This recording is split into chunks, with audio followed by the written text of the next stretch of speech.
Hello everyone, welcome to my channel study with Lavisha. मैं लवीशा, आपकी UPSC mentor. आज की हम एंशिएंट हिस्ट्री की क्लास में देखेंगे एज ऑफ द सातवाहनास। इससे पहले हम इसको स्टार्ट करें कि कैसी इनकी पॉलिटिकल लाइफ थी, क्या क्या लिटरेचर में इन्होंने चेंजेस किए, क्या क्या इन्होंने आर्ट एंड आर्किटेक्चर के अंदर चेंजेस किए। पहले थोड़ी सी बैक स्टोरी देख लेते हैं ताकि हमारी अंडरस्टैंडिंग जो है एंशिएंट हिस्ट्री के लिए वो बनी रहे। Let's start. सातवाहनास। अब हमने जब मौर्यन एम्पायर को देखा कि हमारा जो मौर्यन एम्पायर है वो 200 BCE तक आते आते एंड होना स्टार्ट हो गया और कुछ टाइम पीरियड में एंड हो गया। उसके बाद हमने देखा कि मौर्यन एम्पायर क्या था कि मौर्यन एम्पायर ने इंडिया का मैक्सिमम एरिया अपने अंडर कैप्चर कर रखा था, कंक्वायर्ड कर रखा था। जब मौर्यन एम्पायर एंड हुआ उसके बाद क्या हुआ कि काफी चेंजेस इंडिया की पॉलिटिकल हिस्ट्री के अंदर आना स्टार्ट हुआ, जिसकी वजह से जो इंडिया था, हमारा इंडिया दोबारा से ब्रेक होना स्टार्ट हो गया काफी एम्पायर्स के अंदर। अब हमने हमारी लास्ट क्लास के अंदर क्या देखा था कि मौर्यन एम्पायर के एंड होने के बाद जो इंडिया का हमारा नॉर्थ वेस्ट वाला एरिया था उस पर किसने रूल करना स्टार्ट किया? इंडो ग्रीक्स ने, देन शाकाज ने, देन पार्थियंस ने एंड देन कुषाण एम्पायर ने। अब हमने साथ में ये भी देखा कि जो शाकाज का रूल था वो नॉर्थ वेस्ट से तो काफी टाइम पहले ही खत्म हो गया था, लेकिन जो आपका गुजरात वाला एरिया था जहां पर रुद्रदमन ने रूल किया था, वहां पर उन्होंने नियरली 400 ईयर्स तक रूल अपना कंटिन्यू रखा। बाकी जगह पर शाकाज का रूल एंड हो गया था। अब ये तो हो गई नॉर्थ वेस्ट की बात जो हमने लास्ट क्लास के अंदर की थी।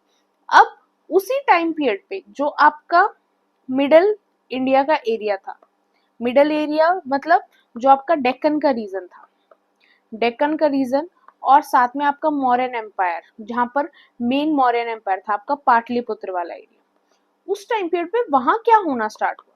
वहां ये हुआ कि मौर्यन एम्पायर को एंड किसने किया था? शुंगा डायनेस्टी ने एंड किया था। और कैसे एंड किया था? आपके पुष्यमित्र शुंगा ने लास्ट मौर्यन एम्पायर के जो रूलर थे उनको हराकर शुंगा डायनेस्टी को एस्टेब्लिश किया। अब शुंगा डायनेस्टी हमारी हिस्ट्री पॉइंट ऑफ व्यू से स्पेसिफिकली हम किसकी बात करें? यूपीएससी की हम जहां तक बात करते हैं शुंगा डायनेस्टी के बारे में, हमें एक डिटेल लेवल के ऊपर स्टडी करना इतना इम्पोर्टेंट नहीं है, बिकॉज हमसे नहीं पूछा जाएगा। तो हम बिल्कुल ऑन पॉइंट चलेंगे अपने सिलेबस के, इसलिए हमारे लिए सिर्फ इतना जानना जरूरी है, बिकॉज क्रोनोलॉजी हमारे लिए इम्पोर्टेंट है कि मौर्यन एम्पायर को एंड करके वहां पर किसने अपना एम्पायर एस्टेब्लिश किया? शुंगा डायनेस्टी ने, जिसके पहले रूलर कौन थे? पुष्यमित्र शुंगा। अब कुछ सालों तक शुंगा डायनेस्टी ने अपना रूल कंटिन्यू रखा। उसके बाद चेंजमेंट क्या है? शुंगा डायनेस्टी को किसने दोबारा डिफीट करके उसके बाद अपना एम्पायर बनाया? कनवाज ने। जो कनवाज डायनेस्टी थी उन्होंने अपना रूल बनाया। और कनवाज में कौन थे पहले रूलर? पहले रूलर थे आपके वासुदेवा कनवा। ये एक ब्राह्मण मिनिस्टर थे शुंगा डायनेस्टी के अंडर, और उसके बाद इन्होंने शुंगा डायनेस्टी को ही डिफीट करके कनवा डायनेस्टी की स्टार्टिंग की। नेम क्या था? वासुदेवा कनवा। अब इनका रूल भी कितना चला? जो आपकी कनवा डायनेस्टी थी उसका अगर हम रूल की बात करें तो उनका रूल भी काफी कम समय चला, नियर अबाउट 72 to 28 BCE। ऐसा हम मानते हैं कि कुछ टाइम पीरियड के लिए ही कैनवा डायनेस्टी रूल के अंदर रही, और इनकी कैपिटल क्या थी? पाटलिपुत्र। अब कैनवा डायनेस्टी के बारे में भी हमें इतना ही जानना मोर देन इनफ है, बिकॉज सिर्फ क्रोनोलॉजी के लिए हमें पता होना चाहिए। इससे ज्यादा डिटेल हमसे यूपीएससी में इस डायनेस्टी से रिलेटेड भी नहीं पूछे जाने वाली, बिकॉज इस डायनेस्टी ने भी कोई मेजर चेंजमेंट ये नहीं लेकर आया हमारी एंशिएंट हिस्ट्री के अंदर। सिर्फ कैनवा डायनेस्टी ने क्या किया? एक ट्रांजिशन का काम किया। उसके अलावा इनका कोई भी एक मेजर इम्पैक्ट हिस्ट्री के अंदर नहीं रहा। अब केनवा डायनेस्टी एंड कैसे हुई? ऐसा माना जाता है कि जो सातवाहना किंग थे, सातवाहना किंग नेम क्या था? आंध्र सिमुका, आंध्र सिमुका थे। उन्होंने केनवा डायनेस्टी के रूलर, केनवा डायनेस्टी के रूलर, एक सेकेंड, केनवा डायनेस्टी के रूलर नेम क्या था?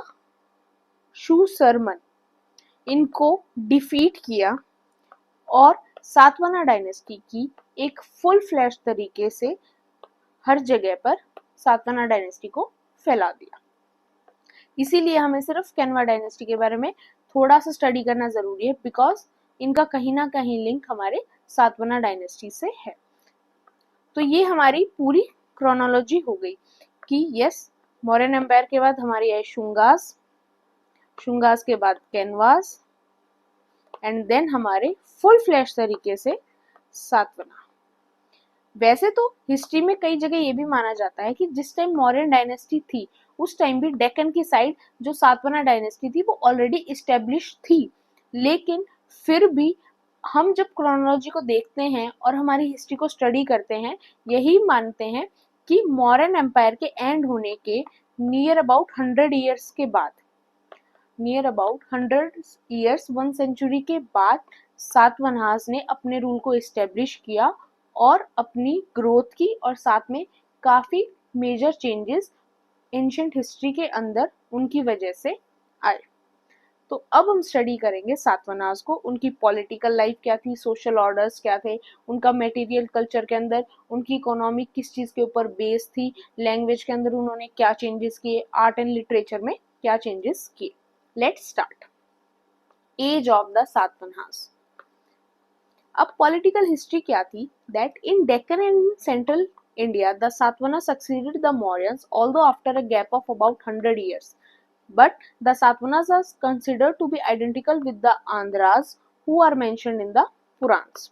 एक एग्जाम था, मे बी HCS का एग्जाम था 2024 का ही, उसके अंदर ये चीज पूछी भी गई थी कि सातवाहनास, मतलब उसमें एक स्टेटमेंट थी जिसमें मेंशन था कि सातवाहनास के बारे में आपको मेंशन पुरान्स के अंदर मिलता है और आपको ये आइडेंटिफाई करना था कि ये स्टेटमेंट करेक्ट है और नहीं है। और भी कुछ स्टेटमेंट्स थी और सभी के बारे में आपको बताना था। तो यस, सातवाहनास के बारे में कुछ मेंशन हमें पुरान्स के अंदर मिलता है। The Purana speak only of the Andhra rule and not of the Satavahana rule. But ऐसा नहीं कह सकते कि पुराण में पर्टिकुलरली सातवाहनास के बारे में मिलता है, लेकिन यस, अगर स्टेटमेंट नॉर्मल है तो यस, आप उसमें यस ही मेंशन करेंगे कि हाँ, सातवाहनास के बारे में कहीं ना कहीं हमें पुराण से पता चलता है। सबसे पुरानी इंस्क्रिप्शन जो सातवाहनास की थी वो कहाँ से बिलोंग करती है? 1st सेंचुरी BC से बिलोंग करती है, when they defeated the Kanwas and established their power in parts of central India and gradually extended their power over Karnataka and Andhra. अब हम जब हिस्ट्री को आइडेंटिफाई करते हैं, हम किससे करते हैं? रिटन रिकॉर्ड से। हड़प्पन सिविलाइजेशन के बाद की जितनी हिस्ट्री है वो हमें सबसे ज्यादा रिटन रिकॉर्ड से पता चलती है। अब रिटन रिकॉर्ड जो हमें सबसे पुराने सातवाहनास के बारे में मिले वो कहाँ, कौन से ईयर से मिले? 1st सेंचुरी BC के नियर अबाउट से मिले। इसीलिए हम मानते हैं कि यस, नियर अबाउट 100 ईयर्स के बाद, मौर्यन एम्पायर के खत्म होने के 100 ईयर्स के बाद near about Satavahana dynasty power के अंदर आई। अब आगे क्या है? Gautamiputra सताकर्णी called himself the only Brahman. He defeated the Shakas and destroyed many Kshatriya rulers. अब हमने अभी क्लास के स्टार्टिंग में इंट्रो के टाइम पे भी बात की थी कि शाकाज का रूल वैसे तो नॉर्थ वेस्ट से खत्म हो गया था कुछ टाइम पीरियड के बाद, लेकिन जो आपका गुजरात और नीचे वाला एरिया था जहां पर रुद्रदमन ने रूल किया था, वहां पर शाकाज पावर में काफी टाइम तक रहे, नियर अबाउट 400 ईयर्स तक रहे। इसलिए उनका क्लैश सातवाहनास के साथ भी हुआ और कुछ टाइम ऐसा हुआ जब शाकाज जीते और कुछ टाइम ऐसा हुआ जब गौतमीपुत्र सताकर्णी ने अपने आप को, जब शाकाज के साथ उनका वॉर वाली सिचुएशन हुई, वॉर हुआ, जब उन्होंने शाकाज को डिफीट भी किया। The coins and inscriptions of Gautamiputra's immediate successor Vashishthaputra Pulumayi are found in Andhra. सबसे ज्यादा आपको जो सातवाहनास से रिलेटेड चीजें, एविडेंस मिलेंगी, इंस्क्रिप्शन मिलेंगी, वो कौन से एरिया के अंदर मिलेंगी? आपके आंध्र प्रदेश के एरिया के अंदर।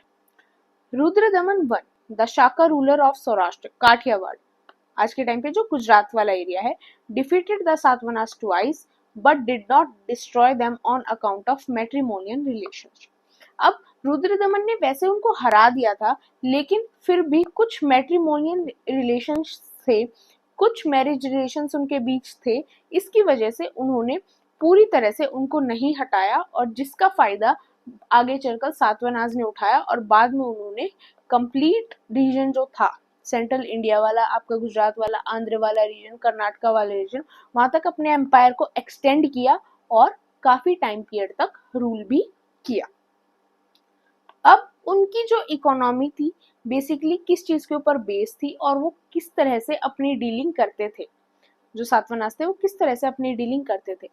एक, उनके टाइम पे सबसे ज्यादा चीजें क्या फ्लरिश थी, एक तो आपका एग्रीकल्चर। समटाइम्स क्या होता है ना कि हमें याद नहीं आता कुछ, तो उस टाइम पे सबसे बेस्ट है अगर आपसे एंशियंट हिस्ट्री से रिलेटेड या फिर नॉर्मली मेडिवल से रिलेटेड भी क्वेश्चन पूछा जा रहा है, तो एक एग्रीकल्चर ऐसा पॉइंट होता है जो आप हमेशा ऐड ऑन कर सकते हो। इंडिया की इकोनॉमी से रिलेटेड अगर बात हो रही है तो वहां हम एग्रीकल्चर को 100% हर जगह मेंशन कर सकते हैं, बिकॉज आज भी एंशियंट में भी मेडिवल में भी एग्रीकल्चर सबसे इम्पोर्टेंट पार्ट रहा है हमारी इकोनॉमी का, इंडियन इकोनॉमी का। तो एक तो उनका एग्रीकल्चर फ्लरिश था। दूसरा, हमने जो हमारी लास्ट क्लास के अंदर देखा था कि नॉर्थ वेस्ट के अंदर जितने भी एम्पायर एस्टेब्लिश हुए बाहर से इंडिया के अंदर, चाहे वो इंडो ग्रीक हुए, चाहे शाकाज हुए, चाहे आपके कुशान्स हुए, उन सब ने बहुत ज्यादा कॉइन इशू किए थे। और इंडो ग्रीक्स आपके पहला एम्पायर ऐसा था जिसने कॉइन इशू का सिस्टम स्टार्ट किया था। बट सातवाहनास भी उसी टाइम पीरियड के थे, लेकिन उन्होंने कॉइन इशूज नहीं किए।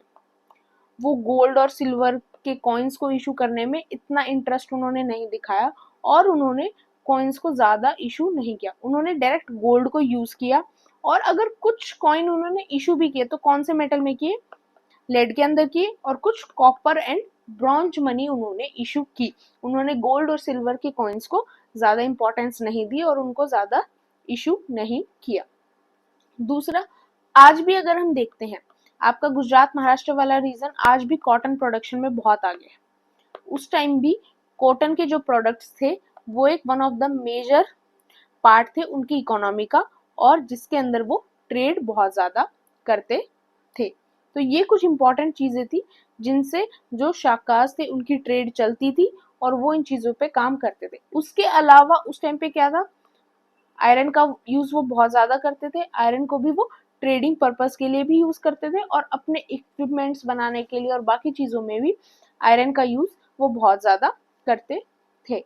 और उसके अलावा उस टाइम पे जो ट्रेडर्स थे और जो आपकी वैश्य क्लास थी, जो हमारे पर्टिकुलरली शॉपकीपर्स होते थे, अलग अलग डिफरेंट आर्टिसंस, क्राफ्ट्समैन, वो भी बहुत ज्यादा डेवलप थे, और वो भी अपनी चीजें बनाते थे, और वो चीजें भी ट्रेडिंग में यूज की जाती थी और इकोनॉमी के लिए यूज की जाती थी। अब सोशल ऑर्गेनाइजेशन, सबसे इंपॉर्टेंट चीज सातवाहना डायनेस्टी के बारे में क्या फेमस है कि वो अपने नाम से पहले अपनी मदर का नेम लगाते थे। फॉर एग्जाम्पल, हमने हमेशा देखा है कि इंडियन सोसाइटी पेट्रीलिनियर रही है, और हमेशा एक राजा को उनके पिता के नाम से ही जाना जाता है। हमने आज भी सोसाइटी में ऐसा ही होता है, आप अपने नाम के साथ अपने फादर का नेम ही ऐड करते हैं, पहले भी ऐसा ही होता था। बट सातवाहनास उन रेयर रूलर्स में से थे जो अपने नाम के साथ अपनी मदर का नाम ऐड करते थे, ना कि अपने फादर का, जैसे हमने देखा भी गौतमी पुत्र सताकनी। तो ऐसे कुछ एग्जांपल्स हैं कि यस, जो सातवाहना डायनेस्टी थी, जो सातवाहनास के रूलर्स थे, वो मैट्रीनिलियल थे और पैट्रीनिलियल नहीं थे। तो ये एक इम्पॉर्टेंट चीज थी जो सातवाहनास को बाकी एम्पायर से अलग करती थी। और वो क्या थे, वो ब्राह्मण क्लास से बिलोंग करते थे, वो अपने आप को ब्राह्मण मानते थे। वो पहले ऐसे रूलर्स थे जिन्होंने ब्राह्मण्स के लिए भी लैंड ग्रांट्स को इशू किया। ऑल्दो वो ब्राह्मण्स थे, लेकिन वो फिर भी बुद्धिज्म को भी सपोर्ट करते थे। ऐसा नहीं था कि उन्होंने और किसी रिलीजन को सपोर्ट नहीं किया, उन्होंने ब्राह्मण क्लास के साथ साथ उन्होंने बुद्धिज्म को भी बहुत ज्यादा सपोर्ट किया, बुद्धिज्म मॉन्क्स को काफी इंपॉर्टेंस दी, और उनके टाइम पीरियड के टाइम पे काफी स्तूपा, जो आपका अमरावती एरिया के अंदर जो आपके बुद्धिज्म से रिलेटेड चीजें डेवलप हुई, स्तूपा डेवलप हुए, उन वो किस टाइम पीरियड पे हुई? सातवाहनाज के टाइम पीरियड के ऊपर वो चीजें डेवलप हुई, बिकॉज सातवाहनाज ने भी बुद्धिज्म को काफी ज्यादा सपोर्ट किया। साथ में वो मर्चेंट्स और आर्टिसंस, इनको भी बहुत ज्यादा सपोर्ट करते थे, जिसकी वजह से जो सातवाहना डायनेस्टी थी उनके टाइम पीरियड पे इकोनॉमी भी ग्रो हुई, और जो लोग थे, मर्चेंट्स थे, आर्टिसंस थे, उनकी भी बहुत ज्यादा ग्रोथ हुई, बिकॉज वो क्राफ्ट को भी काफी ज्यादा सपोर्ट करते थे। तो ये था उनकी मेन उनकी चीजें, जो उनकी कुछ सोशल ऑर्गेनाइजेशंस के अंदर इंक्लूड होने वाली चीजें थी, और जिनकी वजह से हिस्ट्री के अंदर उनका एक मेजर इम्पैक्ट रहा।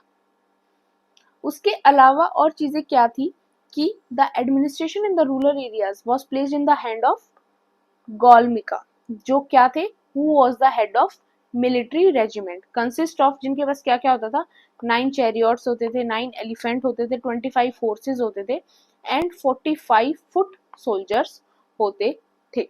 अब क्या होता था, रूरल एरियाज के अंदर बहुत सारे गोलमिकास होते थे जो प्रोटेक्शन के लिए होते थे, और हर गोलमिका के पास अपनी ये छोटी सी आर्मी साथ में उनके होती थी, कि हाँ उनके पास रथ भी होते थे, हाथी होते थे, हॉर्सेस भी होते थे, और 45 फुट सोल्जर्स भी होते थे। And the military character of the Satvana rule is also evident from the common use of such terms as Kataka and Sakandravas in their inscriptions. उनकी inscriptions जो हैं, जिनसे हमें उनकी हिस्ट्री के बारे में पता चलता है, उनके अंदर भी ये सारी चीजें काफी अच्छी तरह से मेंशन की गई हैं। उन्होंने एक और प्रैक्टिस भी शुरू की थी। एक तो वो ब्राह्मण्स थे, इसलिए वो ब्राह्मण्स को सपोर्ट करते थे, साथ में वो किसको सपोर्ट करते थे, बुद्धिज्म को सपोर्ट करते थे, इसलिए उन्होंने बुद्धिस्ट मॉन्क्स के लिए और ब्राह्मण्स के लिए जो विलेजेस थी उनको क्या रखा, टैक्स फ्री रखा। ना वो ब्राह्मण से टैक्स कलेक्ट करते थे, ना ही वो बुद्धिस्ट मॉन्क से टैक्स कलेक्ट करते थे। बाकी जितनी कम्युनिटीज बच गई, आपकी वैश्य क्लास, शूद्र क्लास, आपकी क्षत्रिय क्लास, या फिर और भी काफी कम्युनिटीज होती हैं, काफी किसी और रिलीजन के अगर लोग हैं, उन सबसे वो टैक्स कलेक्ट करते थे। बस उन्होंने क्या किया, ब्राह्मण्स और बुद्धिस्ट मॉन्क्स के लिए जो विलेजेस थी उनको टैक्स फ्री रखा। अब अगर सातवाहनाज के रिलीजन की बात करें, जो सातवाहना रिलीजन, अब वो ब्राह्मण्स थे तो वो सारी चीजें करते थे। जितने ब्राह्मण क्लास के अंदर आपने सेक्रीफाइसेस देखे होंगे जो वैदिक एज से चलते आ रहे थे, किंग और क्वींस वो वैदिक सेक्रीफाइसेस भी करते थे, वैष्णविज्म को भी मानते थे, बिकॉज वो भी एक हमारे हिंदुज्म का, ब्राह्मणिज्म का ही कल्चर था। विष्णु और शिव दोनों के ही पूजा वो करते थे, और दोनों शैविज्म और वैष्णविज्म दोनों के अंदर वो बिलीव करते थे। और साथ के साथ खुद तो ब्राह्मण्स थे, सारी चीजें ब्राह्मणिज्म के अकॉर्डिंग करते थे, और साथ के साथ ही वो सेम चीज की यस बुद्धिज्म को प्रमोट भी साइड बाय साइड करते रहते थे। इसी की वजह से आज के टाइम पीरियड तक भी जो आपके अमरावती और नागार्जुनकोंडा के अंदर जो बुद्धिस्ट कल्चर से रिलेटेड चीजें हैं, जितनी भी बुद्धिस्ट कल्चर से रिलेटेड चीजें हैं, वो सभी कौन से टाइम पीरियड की हैं, जिस टाइम पे सातवाहनाज उस एरिया के अंदर रूल कर रहे थे। आर्किटेक्चर, आर्किटेक्चर इंपॉर्टेंट है बिकॉज इसके अंदर दो वर्ड्स यूज हुए हैं जिनका हमें मतलब पता होना चाहिए, एक चैत्यास and second one is vihara. दोनों ही स्तूपा से रिलेटेड टर्म्स हैं, बुद्धिज्म से रिलेटेड टर्म्स हैं, बट हमें इनका मतलब पता होना चाहिए। In the Satvana phase, many chaityas, sacred shrines and monasteries were cut out of the solid rock in the northwestern Deccan or Maharashtra with great skill and patience. The two common religious constructions were the Buddhist temple, which was called Chaitya, and the monastery, which was called Vihara. Chaitya क्या होता था, was a large hall with a number of columns, and the Vihara consists of a central hall. The most famous chaitya is that of Karli in the western Deccan. The viharas or monastery were excavated near the chaityas for the residence of monks in the rainy season. अब विहारा क्या होता था, simple सा term क्या होता था कि residence होते थे मॉन्क्स के लिए। अब मॉन्क्स हैं, वो स्टे करने के लिए उनको भी जगह चाहिए। नॉर्मली तो मॉन्क्स का काम क्या बोला गया है बुद्धिज्म के अंदर, हाँ वो घर घर जाकर खाना मांगेंगे, शहर से दूर रहेंगे। अब नॉर्मल कंडीशन में तो वो कहीं भी स्टे कर लेते थे, लेकिन आपका रेनी सीजन हो गया, रेनी सीजन के लिए तो उनको कुछ ना कुछ जगह चाहिए। अब रेनी सीजन के लिए ही चाहिए बिकॉज विंटर तो साउथ की साइड इतने ज्यादा नहीं होती है, विंटर सीजन इतना नहीं होता है, बट रेनी सीजन के लिए तो उनको चीजें चाहिए। तो वो जहाँ स्टे करते थे उस जगह को क्या कहते थे, जो उनका एक स्ट्रक्चर होता था वो आपके होते थे विहारास। Rock cut architecture is also to be found in Andhra in the Krishna Godavari region, but the region is really famous for independent Buddhist structure, mostly in the form of stupas. अब हमने last lecture के अंदर कुछ school art देखे थे, Gandhara, Mathura and Amravati art. अब हमने उसके अंदर भी देखा था जो अमरावती स्कूल ऑफ आर्ट था। अमरावती स्कूल ऑफ आर्ट किससे रिलेट कर रहा था? सारा बुद्धिज्म से रिलेटेबल था। और हमने साथ में ये देखा था कि अमरावती स्कूल ऑफ आर्ट को फेमस किसने किया था? सातवाहनास ने। बाकी दोनों आर्ट्स को किसने किया था? कुशांस ने किया था, गांधारा और मथुरा दोनों को। बट जो आपका अमरावती स्कूल ऑफ आर्ट था उसको किसने फेमस किया था? सातवाहनास ने। और अमरावती स्कूल ऑफ आर्ट पूरा ही कंप्लीटली किससे बेस्ड है, किससे कौन से रिलीजन से रिलेटेड उन्होंने स्ट्रक्चर बनाए हैं? बुद्धिज्म से रिलेटेड। तो ये एक मेजर डेवलपमेंट थी आर्किटेक्चर के अंदर जो सातवाहना पीरियड के अंदर हमें देखने को मिली। लास्ट क्या है? लैंग्वेज। लैंग्वेज मेनली कौन सी यूज करते थे वो? प्राकृत। उनकी जितनी भी लैंग्वेजेस थी वो आपको कैसे मिलेंगी?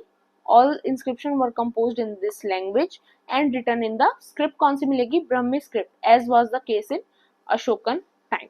जो अशोका के टाइम पीरियड पे, बिकॉज हमने जब अशोका की इंस्क्रिप्शंस को देखा था उसमें भी हमने देखा था कि सारी इंस्क्रिप्शंस लगभग प्राकृत लैंग्वेज को सपोर्ट कर रही थी। तो वो सेम चीज सातवाहना के साथ भी थी। वो कुछ और लैंग्वेजेस को भी यूज करते थे ब्रह्मी स्क्रिप्ट के अलावा भी, बट मेनली चीजें आपको प्राकृत के अंदर मिलेंगी। Some Satavahana king may have composed Prakrit text called Gatha Saptasati is attributed to a Satavahana king called Hala. जो ये पर्टिकुलर किंग थे, इनसे रिलेटेड जो इंस्क्रिप्शंस हैं वो आपको कंप्लीटली ही प्राकृत टेक्स्ट मिलेंगे, जो एक नॉर्मल कॉमन पीपल की लैंग्वेज उस टाइम पीरियड के अंदर हुआ करती थी। बाकी उन्होंने काफी और लैंग्वेजेस को यूज किया, बट जो मेन फोकस उनका था वो किसके ऊपर था? जो हमारे कॉमन पीपल की लैंग्वेज होती है उसी के ऊपर उनका था। तो इतना ही था हमारा सातवाहनास के बारे में, जो हमारे लिए जानना भी इम्पोर्टेंट था और हमें पता भी होना चाहिए। और इससे ज्यादा कुछ है भी नहीं, ना आपके एग्जाम में या फिर ना ही बुक्स के अंदर भी आपको इससे ज्यादा कुछ और नहीं पता होना चाहिए, बिकॉज हिस्ट्री बहुत बड़ी है और हमें बिल्कुल ही एग्जाम के ऊपर फोकस रखकर ही उस चीज को करना है।